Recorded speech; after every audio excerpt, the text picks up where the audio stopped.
Oppitunti 1. Urheilu, yhteiskunta ja institutionaalinen merkitys. Urheilun merkityksestä monet ovat tulleet tietoisiksi sosiaalisesta ja poliittisesta merkityksestä. Urheilulaitokset heijastavat usein laajempia yhteiskunnallisia arvoja ja jännitteitä. Miten urheilutapahtumat muokkaavat kansallista identiteettiä? Suuret tapahtumat luovat kansalaisille yhteisiä kertomuksia ja kollektiivista muistia. Tuleeko urheilijoista joskus symboleja, jotka ylittävät kurinalaisuutensa? Urheilijat voivat ilmentää vastarintaa, ylpeyttä tai uudistusvaatimuksia yhteiskunnassa. Käyttävätkö poliittiset liikkeet urheilua näkyvyyden alustoina? Mielenosoitukset ja symboliset eleet tapahtumissa herättävät maailmanlaajuista huomiota ja keskustelua. Pitäisikö urheiluelinten pysyä puolueettomina poliittisissa kiistoissa? Puolueettomuusväitteet kiistetään, kun ihmisoikeudet tai oikeudenmukaisuus liittyvät. Voivatko tapahtumien boikotointi vaikuttaa poliittiseen muutokseen tehokkaasti? Boikotit voivat painostaa viranomaisia, mutta myös aiheuttaa kustannuksia urheilijoille ja paikallisyhteisöille. Ovatko kiistat rahoituksesta ja stadionin rakentamisesta yleisiä? Julkiset tilojen menot herättävät kysymyksiä painopisteistä ja siirtymisestä. Pitäisikö majoittajien tasapainottaa spektaakkeli ja pitkäaikaiset yhteisöedut? Vastuullisen isännöinnin on suunniteltava perinnöllinen käyttö ja sosiaalinen osallisuus alusta alkaen. Herättävätkö kiistanalaisten yritysten sponsoroinnit eettisiä keskusteluja? Yrityssiteet voivat heikentää legitiimiyttä ja herättää vaatimuksia vastuuvelvollisuudesta. Haastaako urheilija-aktivismi perinteiset urheiluodotukset? Aktivismi laajentaa urheilijoiden roolia kansalaistoimijoina ja voi polarisoida yleisöä. Ovatko hallintoelimet valmiita tuomitsemaan pelaajien poliittista ilmaisua? Elimet kohtaavat oikeudellisia ja normatiivisia ongelmia poliisipuheen valvonnassa urheilussa. Pitäisikö fanien erottaa urheilijan suorituskyky poliittisesta kannastaan? Erottaminen on vaikeaa, koska urheilu ja sosiaalinen identiteetti risteävät usein julkisesti.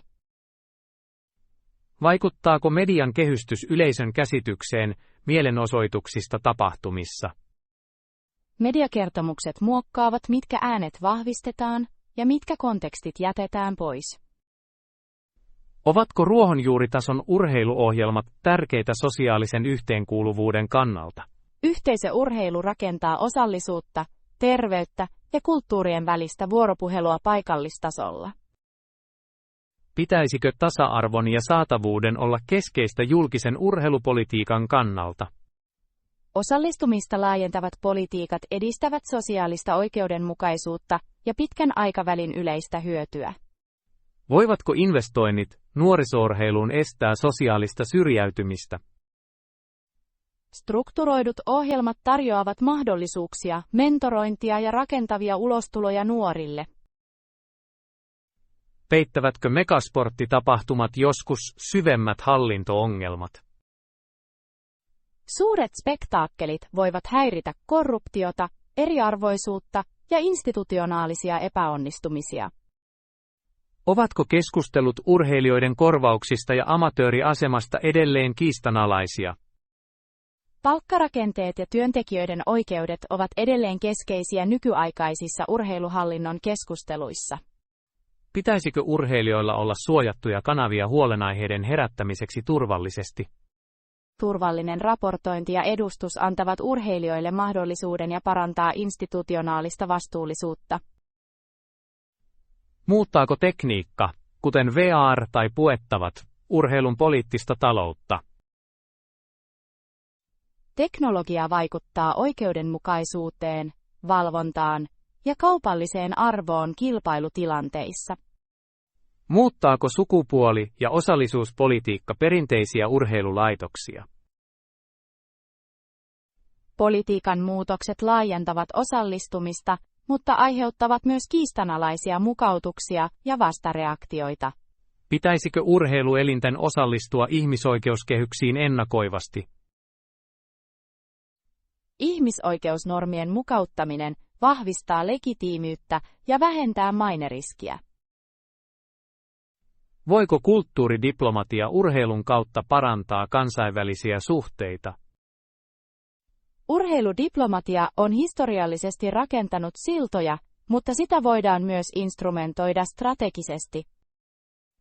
Muuttavatko ilmasto- ja kestävyyshuolenaiheet tapahtumasuunnittelua ja tilojen suunnittelua? Kestävät käytännöt vähentävät ympäristövaikutuksia ja vastaavat globaaleihin odotuksiin. Ovatko urheilijoiden mielenterveys ja hyvinvointi nousemassa kiireellisiksi institutionaalisiksi painopisteiksi? Hyvinvointialoitteet ovat ratkaisevan tärkeitä inhimillisen urheilukulttuurin ja pitkän aikavälin suorituskyvyn kannalta. Pitäisikö urheiluun liittyviin historiallisiin epäoikeudenmukaisuuksiin puuttua avoimesti? Tunnustaminen ja korjaavat toimenpiteet edistävät paranemista ja institutionaalista uudistusta. Vaikuttavatko faniliikkeet hallintoon järjestäytyneen edunvalvonnan kautta? Järjestäytyneet fanit voivat vaatia avoimuutta, eettistä johtajuutta ja yhteisön etuja. Käytetäänkö perinteisiä lupauksia usein perustelemaan riskialttiita tarjouksia kansainvälisille tapahtumille? Lupauksia on tarkasteltava realistisilla, täytäntöönpanokelpoisilla suunnitelmilla vahingon estämiseksi. Pitäisikö koulutuksen urheilun kansalaisvaikutuksista olla osa urheilijoiden koulutusta? Kansalaislukutaito antaa urheilijoille mahdollisuuden navigoida julkisissa rooleissa vastuullisesti ja vaikuttavasti. Pysyvätkö kiistat kansalaisuudesta, kelpoisuudesta ja maahanmuutosta edelleen näkyviksi? Kansalaisuussäännöt risteävät muuttoliikkeiden kanssa ja herättävät oikeudellista ja eettistä keskustelua. Muuttavatko kaupalliset vaatimukset urheilun kalenteria ja painopisteitä? Kaupalliset aikataulupaineet voivat olla ristiriidassa urheilijoiden hyvinvoinnin ja perinteisten rytmien kanssa. Pitäisikö paikallisyhteisöillä olla veto-oikeus häiritseviin infrastruktuurihankkeisiin? Yhteisön suostumus vähentää haittoja ja parantaa kehityshankkeiden legitiimiyttä. Vähentääkö avoimuus tarjouskilpailuissa, sopimuksissa ja budjeteissa korruptioriskejä? Avoimet prosessit estävät väärinkäytöksiä ja mahdollistavat tietoisen julkisen valvonnan. Ovatko urheiluhallintoa koskevat koulutusvideot hyödyllisiä kansalaisyleisölle? Selkeä, asiayhteyteen liittyvä sisältö parantaa yleisön ymmärrystä ja ruokkii rakentavaa keskustelua. Pitäisikö toimittajien ja luojien mallintaa urheilukiistojen tasapainoinen kattavuus? Tasapainoinen raportointi tiedottaa vastustamalla sensaatiota ja säilyttämällä vivahteita. Onko urheilijaliitoilla ja yhdistyksillä suurempi rooli tulevassa hallinnossa? Kollektiivinen edustus vahvistaa neuvotteluvoimaa ja institutionaalisia tarkastuksia. Ovatko vertailut eri kansallisten urheilumallien välillä opettavaisia? Vertaileva tutkimus paljastaa erilaisia hallintomalleja ja mahdollisia uudistuksia. Pitäisikö katsojia kannustaa pohtimaan, miten urheilu muokkaa paikallista julkista elämää? Reflektio yhdistää globaalit kertomukset paikallisiin prioriteetteihin ja henkilökohtaisiin kansalaisvalintoihin. Auttaako kiistanalaisten jaksojen keskustelu oppijoita harjoittamaan vakuuttavaa ja kriittistä kieltä? Kiistojen tutkiminen rakentaa argumentoivaa sanastoa ja kansalaispäättelyä oppijoille. Pitäisikö oppituntisuunnitelmien sisältää lyhyitä rooleja sidosryhmien välisissä neuvotteluissa?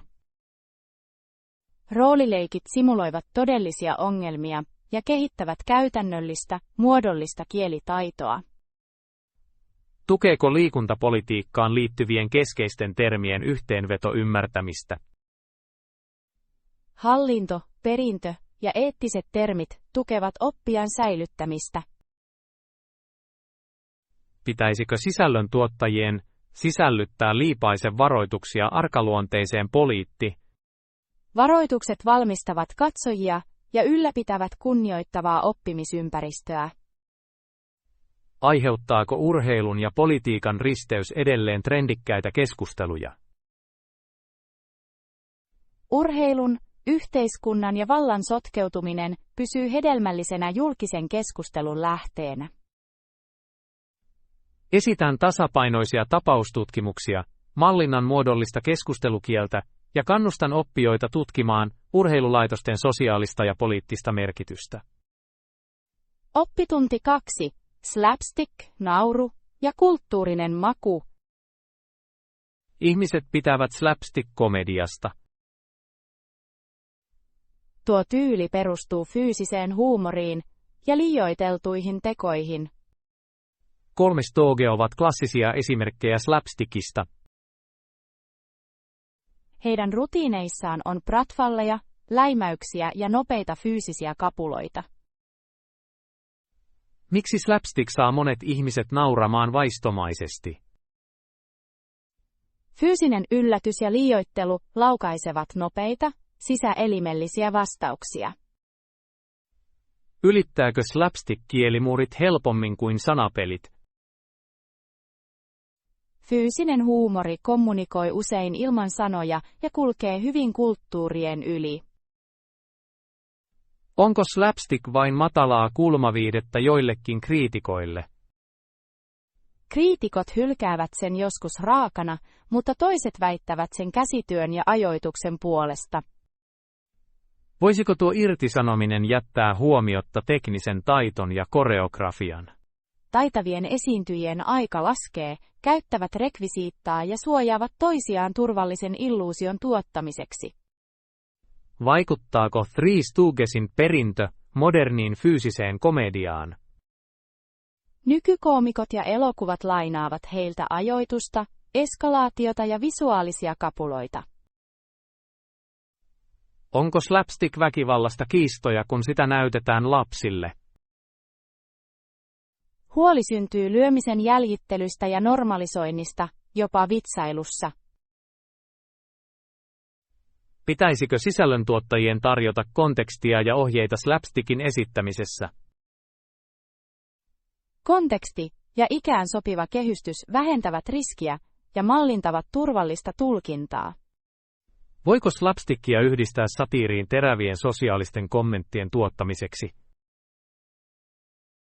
Fyysinen komedia voi korostaa ristiriitoja ja lisätä satiirista vaikutusta tehokkaasti. Kyllästyykö yleisö koskaan klassisiin slapstick-rutiineihin? Nostalgia ja fyysisen komedian universaalisuus ylläpitävät toistuvaa nautintoa monille. Pitäisikö esiintyjien päivittää slapstick vastaamaan nykyaikaisia tunteita? Modernisointi voi säilyttää huumorin välttäen samalla haitallisia stereotypioita ja aiheetonta haittaa. Onko koreografioidussa kaauksessa lavalla tai näytöllä taiteellista arvoa? Koreografinen kaos vaatii harjoituksia, luottamusta ja kekseliästä lavastusta käsityön ominaisuuksia. Vähentävätkö tai parantavatko teknologiset vaikutukset perinteisen slapstickin vetovoimaa? Vaikutukset voivat vahvistaa spektaakkelia, mutta voivat menettää elävän fyysisen toiminnan läheisyyden. Ovatko live slapstick-esitykset edelleen suosittuja festivaaleilla ja erilaisissa paikoissa?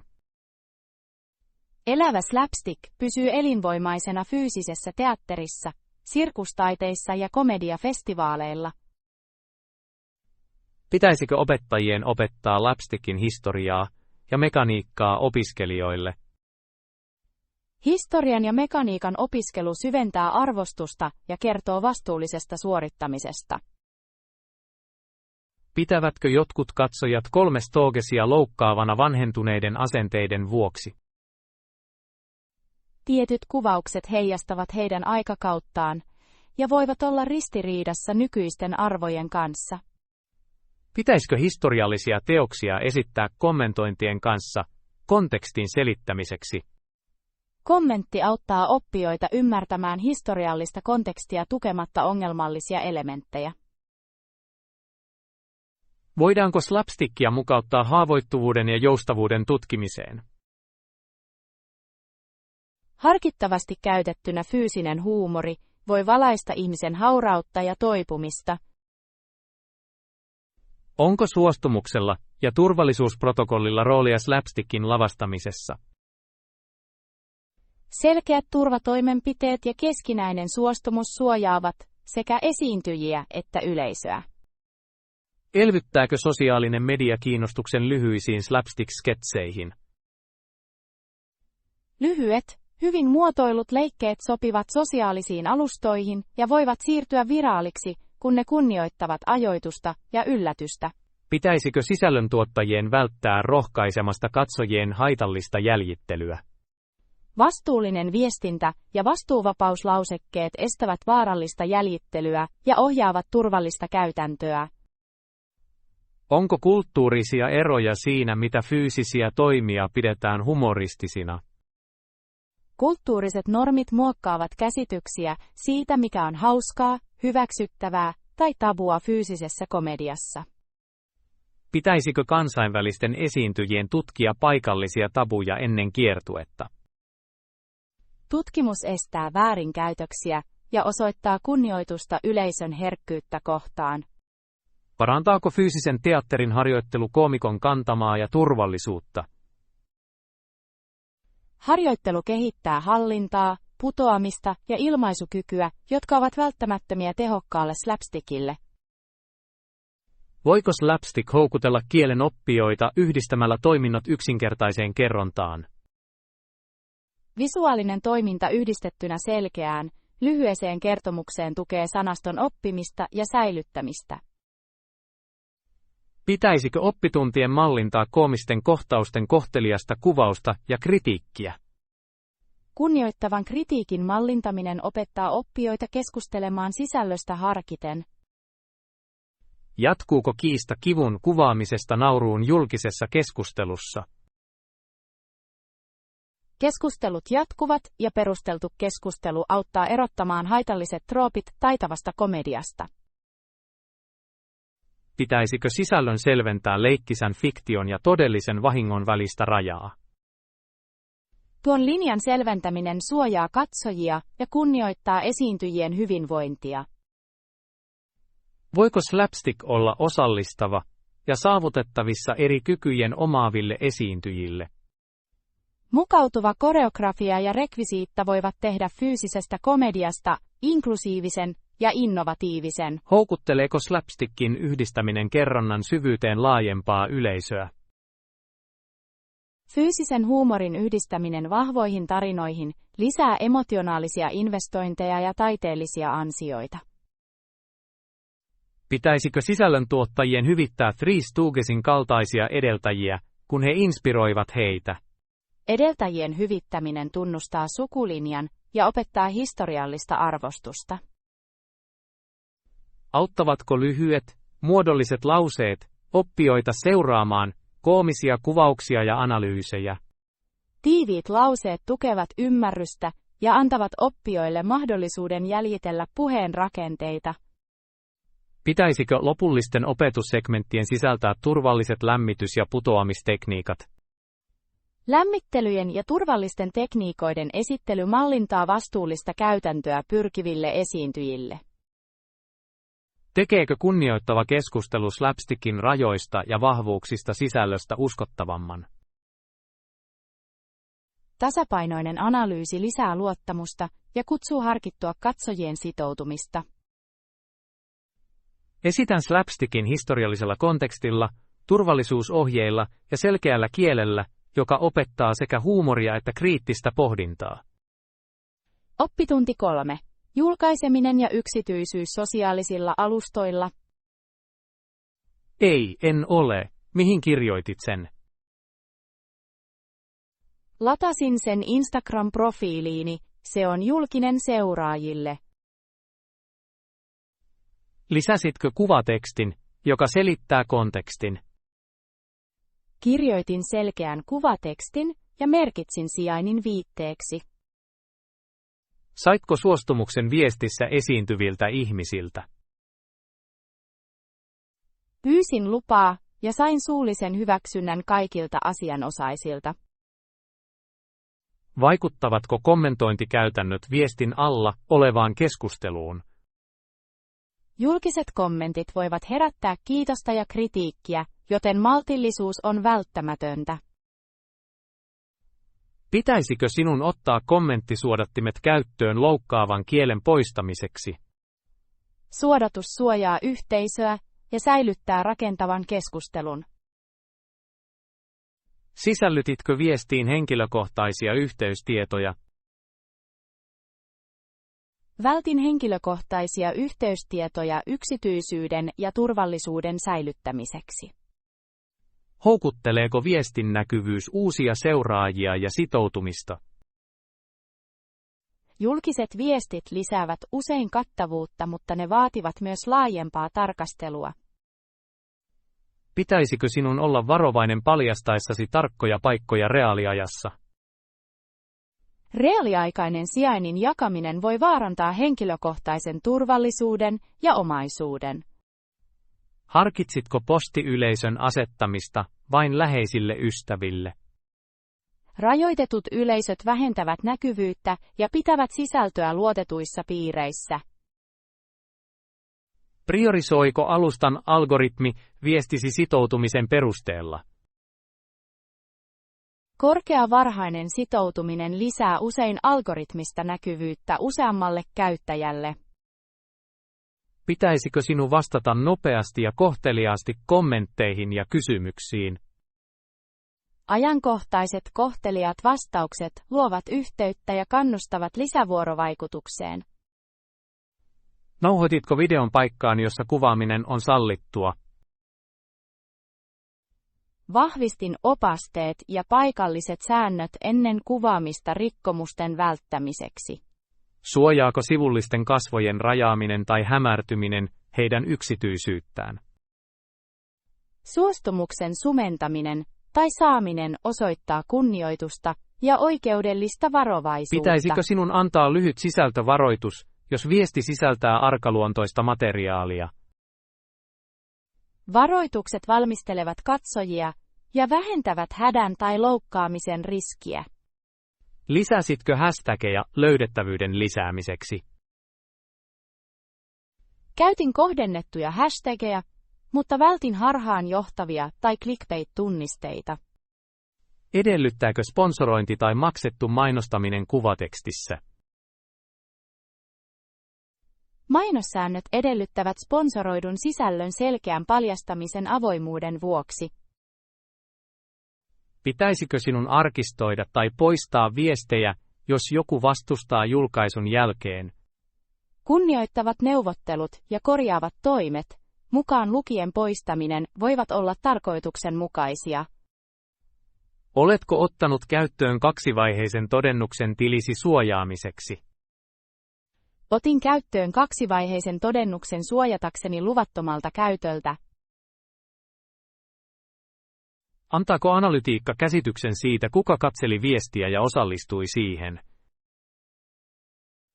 Analytiikka näyttää demografiset tiedot ja sitoutumismallit paljastamatta henkilökohtaisia henkilöllisyyksiä. Pitäisikö sinun välttää yksityisten keskustelujen tai henkilökohtaisten riitojen jakamista julkisesti?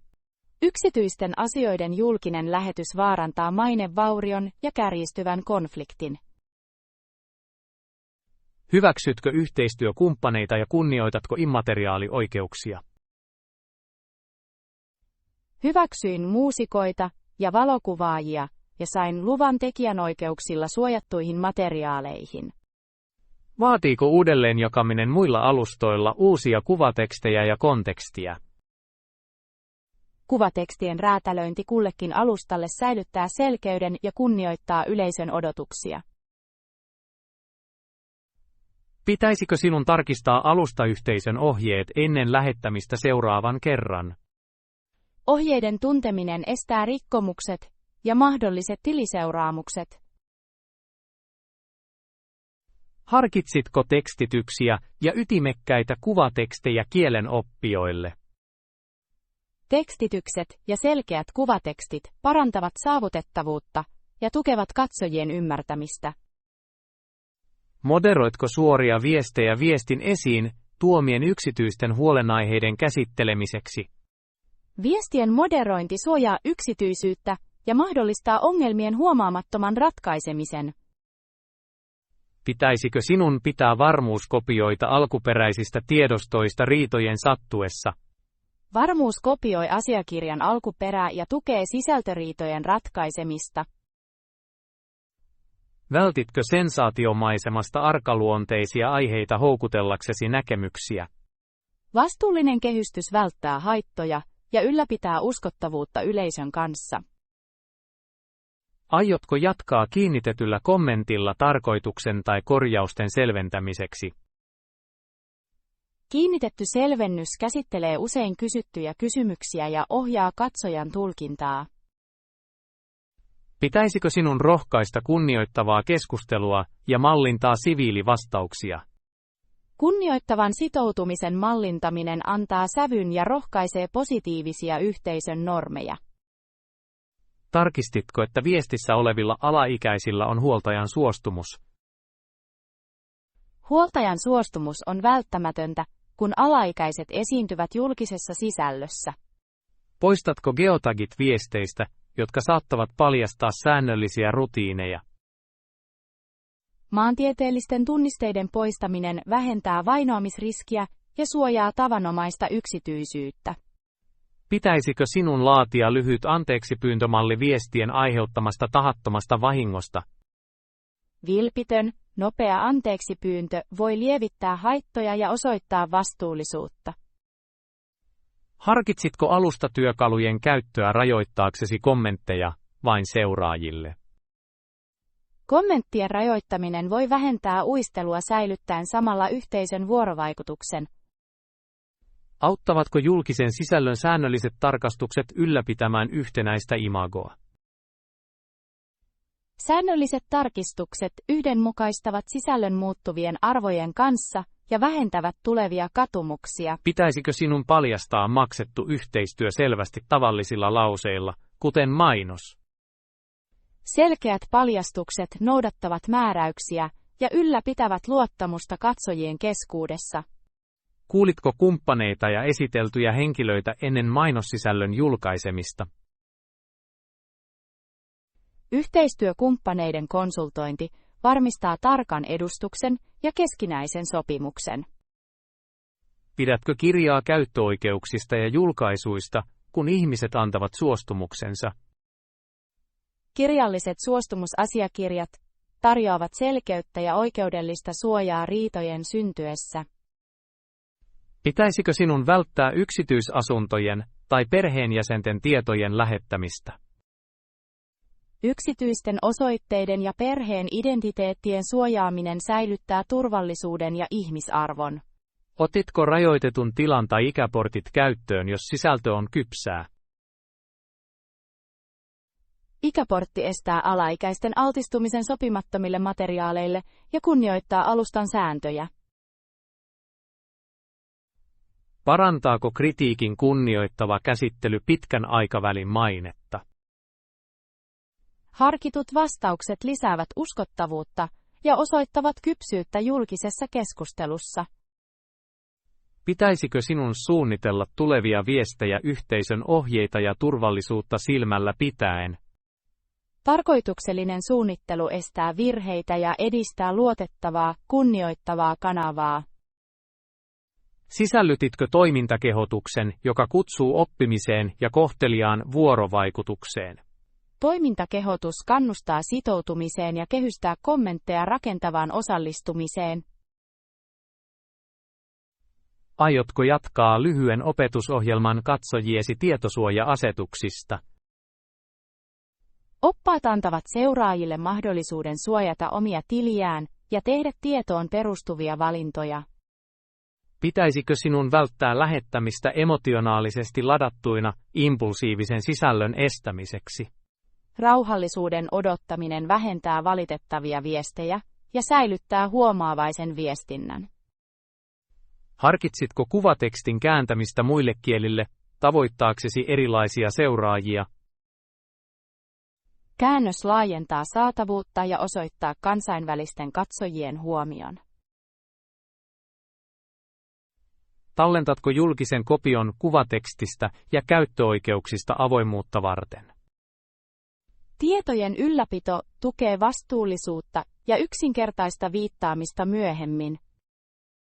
Pitäisikö sinun harjoitella lyhyitä muodollisia lauseita kuvateksteissä auttaaksesi englannin oppijoita? Tiiviit, muodolliset kuvatekstit auttavat ymmärtämään ja tukevat kielen oppimista yleisössä. Tarkistan viestin, varmistan, että luvat ja ilmoitukset ovat kunnossa ja valmistelen siihen liittyvän lyhyen yksityisyyden ja etikettioppaan. Oppitunti 4. Aikakoneet, nurmi ja huolellinen uteliaisuus. Ruoho ja saniaiset kasvoivat paksuksi pihan ympärillä. En halunnut mennä liian kauas aikakoneestani. Miksi pitää aikakone niin lähellä kotia? Läheisyys vähensi riskiä menettää tarkkoja koordinaatteja paluun aikana.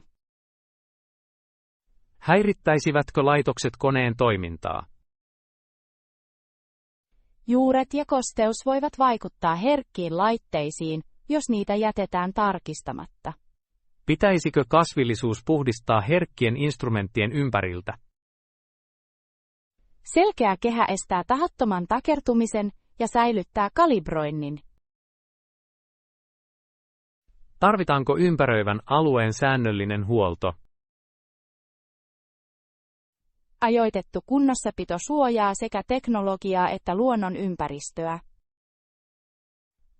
Osoittaako saniaiset kostean mikroilmaston koneen lähellä? Saniaiset viihtyvät kosteassa varjossa, mikä viittaa huolelliseen kosteuden hallintaan. Pitäisikö kosteusesteitä tai korotettuja alustoja harkita? Laitteiden nostaminen ja suojaesteiden käyttö vähentävät korroosioriskiä. Vahingoittaako kasvien poistaminen kokonaan paikallista ekologiaa? Radikaali poisto voi vahingoittaa maaperän vakautta ja vähentää pienten lajien elinympäristöä. Pitäisikö maisemointi tasapainottaa ekologisen herkkyyden kanssa? Huolellinen maisemointi säilyttää biologisen monimuotoisuuden ja suojaa samalla laitteita. Pitäisikö hienovarainen aitaus uteliaat kävijät ja eläimet turvallisella etäisyydellä? Vähäiskäiset esteet ja opasteet estävät vahingossa tapahtuvia häiriöitä kunnioittavasti. Voisiko kiistaa syntyä vihreän tilan muuttamisesta tekniikalle? Julkisissa keskusteluissa syntyy usein jännitteitä säilyttämisen ja innovoinnin välillä. Pitäisikö yhteisön panoksen tiedottaa sivustoa koskevista päätöksistä? Naapureiden osallistuminen lisää luottamusta ja paljastaa huolenaiheet prosessin varhaisessa vaiheessa. Vähentääkö avoimuus riskeistä ja suunnitelmista vastustusta? Selkeät selitykset ja näkyvät suojatoimet helpottavat yleistä ahdistusta ja vastarintaa. Pitäisikö dokumentoida muutokset ja niiden ympäristövaikutukset? Dokumentaatio osoittaa vastuuta ja ohjaa mukautuvaa hallintaa. Auttaako kasvitieteellinen tieto matalan riskin maanpeitteen valinnassa? Matalajuuristen, vähän kosteiden kasvien valitseminen minimoi infrastruktuuririskin. Pitäisikö kotoperäiset lajit asettaa etusijalle paikallisen ekologian tukemiseksi? Alkuperäiset kasvit ylläpitävät paikallista villieläimiä ja vaativat vähemmän tehohoitoa. Ratkaiseeko tekonurmi kunnossapitokysymykset ilman ekologisia kompromisseja? Keinotekoiset pinnat vähentävät huoltoa, mutta voivat heikentää viemäröintiä ja lämpötasapainoa. Pitäisikö läpäiseviä pintoja harkita pohjaveden latautumisen ylläpitämiseksi? Läpäisevät materiaalit tasapainottavat suojan ja hydrologisen terveyden. Tarvitaanko yöllistä näkyvyyttä koneen turvalliseen valvontaan? Hienovarainen valaistus voi lisätä turvallisuutta välttäen samalla valosaastetta. Pitäisikö valaistuksen olla suojattu ja matala intensiteetti yöllisen eläimistön kunnioittamiseksi? Villieläimille sopiva valaistus vähentää paikallisten lajien häiriöitä. Tarvitseeko jalankulkijaliikenne koneen lähellä vahvistettuja polkuja? Kestävät polut estävät maaperän tiivistymisen ja suojaavat sekä kasveja että laitteita. Pitäisikö turvakyltteihin sisältyä ytimekkäät ohjeet ja varoitukset?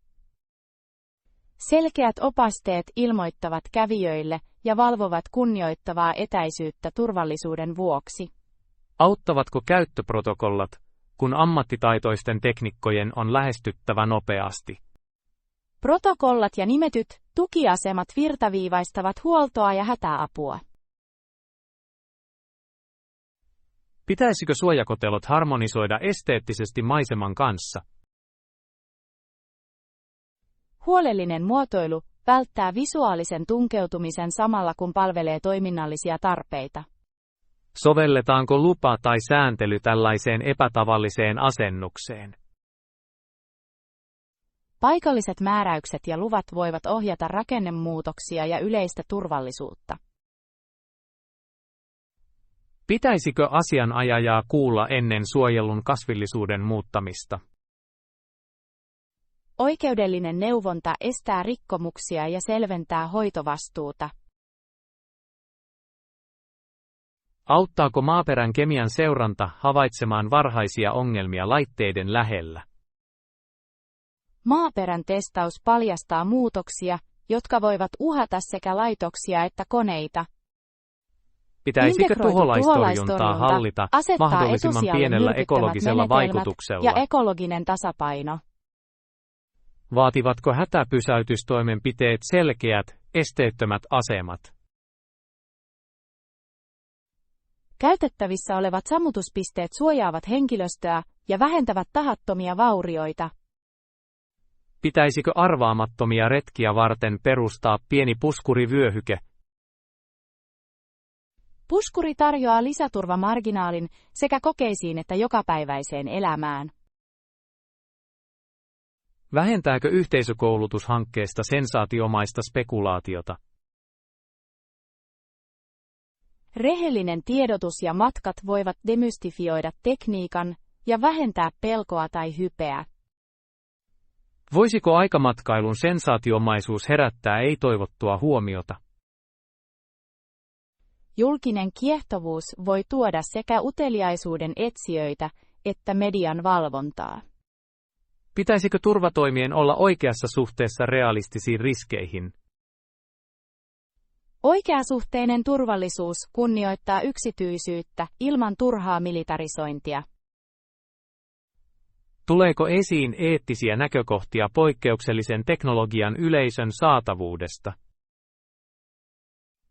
Eettinen keskustelu saatavuudesta, turvallisuudesta ja yhteiskunnallisista vaikutuksista on välttämätöntä ja usein kiivasta. Pitäisikö neuvottelukunnissa olla ekologeja, insinöörejä ja etiikkoja? Monitieteinen valvonta takaa tasapainoiset päätökset ja vastuullinen hallinnointi. Auttavatko lyhyet, viralliset ilmoitukset tiedottamaan yleisölle hälytyksettä? Rauhallinen, tosiasiallinen viestintä vähentää paniikkia ja kannustaa tietoiseen keskusteluun. Pitäisikö elävien elinympäristöjen lähellä olevien kokeiden noudattaa tiukkoja ympäristöprotokollia? Protokollat suojaavat lajeja ylläpitävät sekä tieteen että luonnon eheyttä. Kattaako varasuunnitelmat tahattomat siirtymät tai ajalliset poikkeavuudet? Vankka valmiussuunnittelu käsittelee sekä teknisiä että yleisen turvallisuuden skenaarioita. Pitäisikö ympäristöantureiden tietoja jakaa avoimesti yhteisön kanssa? Jaetut tiedot lisäävät luottamusta ja mahdollistavat vaikutusten yhteistoiminnallisen seurannan. Mahdollistavatko huolellinen sijoittelu ja hoitaminen koneen ja niityn rinnakkaiselon mahdolliseksi? Kunnioituksella, suunnittelulla ja jatkuvalla hoidolla teknologiset projektit voivat esiintyä rinnakkain viheralueiden kanssa. Pidän yllä kunnioittavaa puskuria, priorisoin ympäristösuojaukset ja tasapainotan uteliaisuuden sekä aikakoneen että ympäröivän ruohon ja saniaisten huolellisella hoidolla. Oppitunti 5. Yliopistot Kanadassa ja Atlantin maakunnissa. Kanadan yliopistot jakautuvat maakunnille ja alueille. Kanadan Atlantin maakunnissa on useita merkittäviä instituutioita. Mitkä maakunnat muodostavat Atlantin Kanadan? Ne ovat Newfoundland ja Labrador, Prinssi Edwardin saari Nova Scotia ja New Brunswick. Tarjoavatko nämä maakunnat yhdessä erottuvan akateemisen kulttuurin? Heidän laitoksensa sekoittavat alueellista perintöä, merentutkimuksia ja pieniä kampusyhteisöjä. Ovatko Atlantin yliopistot osa Kanadan 50 yliopistosta? Kyllä, ne edistävät kansallista verkostoa ja palvelevat paikallisia tarpeita. Löytävätkö opiskelijat sieltä merentutkimukseen ja kalastukseen keskittyviä ohjelmia? Monet Atlantin kampukset ovat erikoistuneet meritieteeseen, kalastukseen ja rannikkohoitoon. Kuvastavatko nämä erikoistumiset paikallisia talouksia ja ympäristöjä? Akateeminen painopiste on usein linjassa alueellisten teollisuuden alojen, kulttuurin ja ekologisen kontekstin kanssa. Onko Atlantin alueella lippulaiva-yliopistoja? Merkittäviä esimerkkejä ovat Dalhousien yliopisto, Memorial University ja New Brunswickin yliopisto. Tarjoavatko pienemmät oppilaitokset intiimejä luokkakokoja ja yhteisösiteitä? Pienemmät kampukset tarjoavat läheistä mentorointia, esteettömän tiedekunnan ja vahvan paikallisen sitoutumisen. Pitäisikö mahdollisten opiskelijoiden punnita ohjelman sopivuutta institutionaalisen arvovallan yli? Ohjelman merkitys, tiedekunnan asiantuntemus ja urapolut ovat usein tärkeämpiä kuin laajat sijoitukset. Eroavatko lukukausimaksut ja elinkustannukset huomattavasti maakunnissa? Kustannukset vaihtelevat maakunnittain ja opiskelijoiden asuinpaikan mukaan, joissakin Atlantin paikoissa on alhaisemmat elinkustannukset. Ovatko apurahat ja tutkimusrahoitus saatavilla kotimaisille ja kansainvälisille opiskelijoille? Monet yliopistot tarjoavat apurahoja, tutkimusapurahoja ja työopiskelumahdollisuuksia erilaisille oppijoille. Tekevätkö Atlantin yliopistot yhteistyötä paikallisten teollisuuden alojen kanssa harjoittelupaikoissa? Vahvat kumppanuudet kalastus, merenkulku, terveydenhuolto ja matkailualojen Vaikuttaako kanssa kieli- luovat ja käytännön kulttuuriympäristö harjoittelupaikkoja. opiskelijakokemukseen alueellisesti? Kulttuurilämpö, pienemmät kaupunkikeskukset ja paikalliset tavat luovat erottuvia opiskelijaelämäkokemuksia Atlantin Kanadassa. Pitäisikö kansainvälisten opiskelijoiden ottaa huomioon ilmasto ja matkustaminen valitessaan kampusta siellä? Atlantin talvet ja matkamatkat ovat tärkeitä käytännön näkökohtia kansainvälisille hakijoille. Ovatko tutkimuksen vahvuudet tietyillä aloilla kansainvälisesti tunnustettuja? Meritieteen, ilmastotutkimusten ja resurssien hallinnan tutkimus kiinnittää maailmanlaajuisen huomion joihinkin Atlantin ohjelmiin. Muodostavatko yliopistot kaikkialla Kanadassa kansallisia tutkimusverkostoja? Maakuntien välinen yhteistyö ja liittovaltion rahoitus tukevat laajamittaisia hankkeita ja yhteistä infrastruktuuria. Vaikuttaako maakunnan politiikka ohjelmien saatavuuteen ja lukukausisääntöön? Maakuntahallitukset muokkaavat toissijaisten rahoitusmallien ja laitosten sääntelykehyksiä. Pitäisikö opiskelijoiden kuulla virallisia yliopiston ja maakuntien resursseja hakemuksia suunnitellessaan? Viralliset pääsysivut ja hallituksen sivustot tarjoavat selkeimmät, luotettavimmat ohjeet. Laajentuvatko verkko- ja hybridiohjelmavaihtoehdot Kanadan yliopistoissa? Monet oppilaitokset tarjoavat nyt joustavia verkkokursseja etäoppijoiden ja kansainvälisten oppijoiden tavoittamiseksi. Vaihtelevatko tutkinnon tunnustaminen ja valtakirjojen siirto maakunnittain? Todistusten tunnustaminen on yleensä vakio kaikkialla Kanadassa, mutta erityiset ammatilliset lisenssit voivat vaatia maakunnallisia vaiheita. Pitäisikö mahdollisten opiskelijoiden käydä kampuksilla arvioidakseen sopivuutta mahdollisuuksien mukaan? Vierailut auttavat arvioimaan tiloja, yhteisön tunnelmaa ja käytännöllistä logistiikkaa jokapäiväisessä elämässä. Eroavatko kampuksen asumisvaihtoehdot saatavuuden ja kustannusten suhteen Atlantin kouluissa? Asuntojen tarjonta ja hinnoittelu vaihtelevat kaupungin koon ja kausiluonteisen opiskelijaväestön mukaan. Ovatko opiskelijoiden tukipalvelut, kuten neuvonta- ja urakeskukset, laajalti saatavilla? Useimmat yliopistot tarjoavat opiskelijapalveluja akateemisen menestyksen ja hyvinvoinnin tukemiseksi. Pitäisikö oppijoiden harkita perustutkinnon tutkimusmahdollisuuksia valitessaan ohjelmaa? Varhainen tutkimusaltistuminen vahvistaa taitoja, tutkinnon suorittaneiden näkymiä ja ammatillisia verkostoja. Ovatko yhteistyökoulutus ja yhteistyöharjoittelut yleisiä tietyillä tieteenaloilla? Yhteistyöohjelmat yhdistävät työehdot opiskeluun ja parantavat usein työllistettävyyttä valmistumisen jälkeen. Isännöivätkö Atlantin yliopistot myös kansainvälistä opiskelua ulkomailla? Vaihtosopimukset mahdollistavat vastavuoroiset opintomahdollisuudet globaalien kumppanuuslaitosten kanssa. Pitäisikö mahdollisten opiskelijoiden tarkistaa kielivaatimukset ja tuki muille kuin äidinkielenään puhuville? Englannin kielen vaatimukset ja siltaohjelmat voivat olla välttämättömiä, ja niitä tuetaan usein hyvin. Ovatko yhteisöopistot ja ammattikorkeakoulut vaihtoehtoalueella?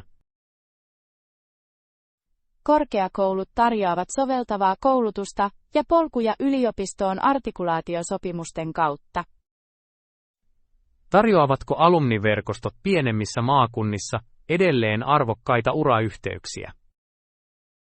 Tiukat alumniyhteisöt tarjoavat usein vahvaa mentorointia ja paikallisia työllistymismahdollisuuksia.